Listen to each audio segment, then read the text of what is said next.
So to give us a little bit more background and a bit more comprehension on the scale of this disaster, I want to go straight to Mukesh Kapila, who is joining us, Professor Emeritus of Global Health and Humanitarian Affairs. He's also a former director for emergency response at the World Health Organization.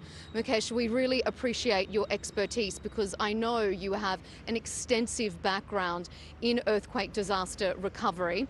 When you look at an earthquake like what has been experienced in southern Türkiye, what stands out to you most? The logistical challenges, the scale of this, the fact that there are so many aftershocks? How would you assess the situation on the ground? I think the coverage that we have seen obviously indicates that it was a massive earthquake. Considering the size and the area affected, the size of a couple of European countries put together. And undoubtedly, it was a shallow quake. And so you see the images that you have been bringing us. But what I have been impressed has been the speed and magnitude of the response. You know, I was first involved in a Turkish earthquake in Erzincan in 1992, and it was total chaos then. There was no heavy machinery and equipment, and it took days for any relief to get there. So, you know, it is a tribute to the modern disaster management world and global solidarity that within 3-4 days, we have over 100,000 aid workers and so much heavy machinery, and 8 to 10,000 people have already been dug out after the ruins. So while this is terrible, what I'm also seeing is that this is possibly one of the best earthquake responses that I have personally seen, and I've seen many in the last 20, 30 years. Mukesh, how does a government prepare for something like this? The Turkish government itself has said that yes, there have been delays, there have been logistical challenges, but they are doing everything they can. Just how hard is it to prepare for a disaster like this? I think we have got better over the years, and Turkey itself has got better over the years, as I have been observing from my repeated visits to Turkey. But the fact is that when something like this strikes, remember that an earthquake the size exceeding 7 is equivalent to about 32 Hiroshima atomic bombs. Now, no power on earth and no country can prepare enough for this. I was involved in Hurricane Katrina in the United States all those years ago, and the amount of chaos and confusion there was really on another level. So I think while we can always improve as we go along, and Turkey must also continue to do so, the fact is that I do not think it is possible to have moved with greater speed than has taken place. Of course, this is no consolation to the people desperately cold and hungry on the ground and not knowing what's happened to their loved ones. And so this is not to be complacent about it. But I don't think people should flagellate themselves too much, complaining about the slowness of the response. I've never seen such a faster and more comprehensive response. And may it go on, because we now must enter the second phase, even as we continue with search and rescue, and that is to make sure that we don't have a secondary disaster. Before we get to that, and I do want to ask you about the chances of a secondary disaster, I just want to talk firstly about the chance of survival. We are seeing miraculous stories every hour of people being pulled alive from these buildings, but surely time is not on our side anymore. It's day 5, more than 100 hours. Do you fear that we will start to see fewer and fewer of those miraculous survival stories?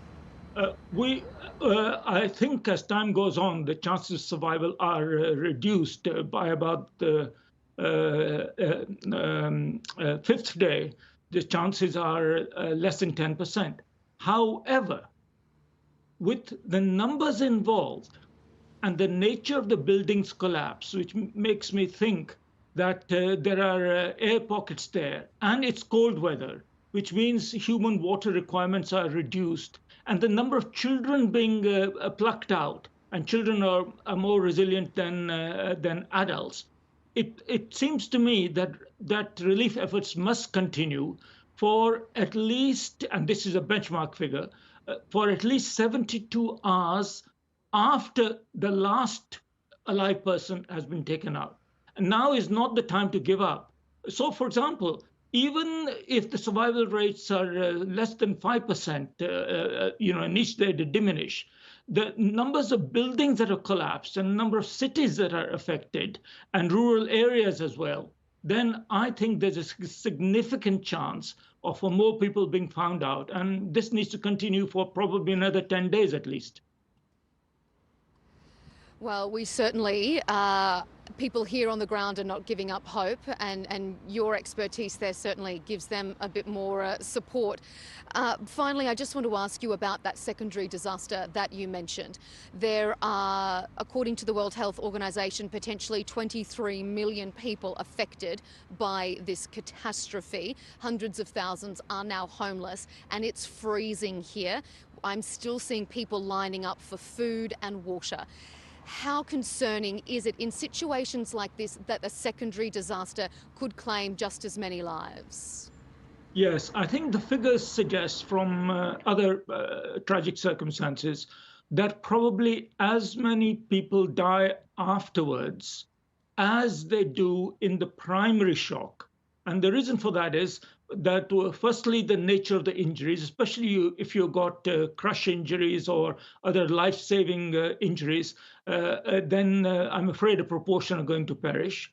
Secondly, many of the people of Turkey and Syria are like people anywhere else nowadays. They have heart diseases, non-communicable diseases, diabetes, and all those other problems which everyone has nowadays in increasing numbers. And if continuity of medical care for normal conditions is not maintained for people, they will become casualties. Thirdly, I think obviously cold will take its toll, as well as psychology has a considerable impact on, for example, physical health. And therefore, it's really important that the relief operation now swings into action with even greater energy than the obvious search and rescue phase that must also continue. So this, I think, is now the battlefront on which to maximize our efforts with water, sanitation, food, shelter, and so on. And yes, also, I think Turkey's civil engineers must also start inspecting buildings that are standing or only slightly damaged, to declare them safe if that is the case, so that people are not needlessly out on the streets and can go home where they were home or find buildings which are safe to shelter while the crisis settles. Mukesh Kapila, we appreciate your expertise so much. Thank you for joining us here on TRT World. And